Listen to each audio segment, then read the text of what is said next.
You've probably sat with someone and suddenly silence. Second to a heartbreak. It's the worst feeling ever. It's like it's crushing your soul, and the air in the room just became heavier. And now it's your responsibility to fix it. Let's say you're on a date. She's hot, she's giggling, and actually kind of interested. And for a moment, you feel like you've won the lottery, but then the conversation slows down. The laughter fades, and so does the energy. And boom, awkward silence. The type that happens when you make a corny joke in college and nobody laughs. You're so at loss for words now that you notice you're breathing and you're blinking. Sheesh. So your brain starts searching for thoughts or words like it's digging through trash. And the crazier part is, you just need anything, any word at all, to save the situation. So you panic and you throw out the first thing your mind can grab. Do you like surfing? She pauses, looks at you, and says, not really. And it's entirely worse now because it feels like you're losing her right before your eyes. And if you've ever been in that moment, you know the feeling.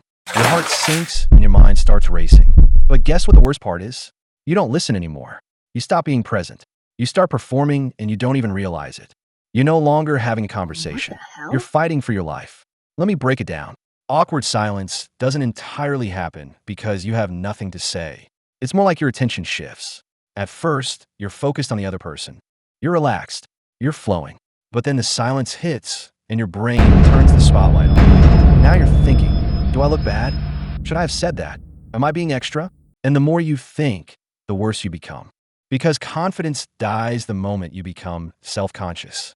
So listen carefully. The problem is not the silence because it happens in every conversation. The problem is your fear of silence. Silence is okay. It's even necessary sometimes. But you treat it like an emergency. So you start talking too fast. You start saying random things. You start trying to impress. And ironically, it just does not work, and you look awkward. So here's how you break awkward silence instantly. When the silence hits, don't rush. Instead, pause, take a breath, and switch the spotlight back to them. Think about things outside that very scene, something in their life that may excite them. Ask questions that require full expression, not yes or no questions, because yes or no questions kill conversations. Questions like, what are you excited about now in your life? Or, what's something you used to love as a kid? Or even, what attribute do you like the most about yourself?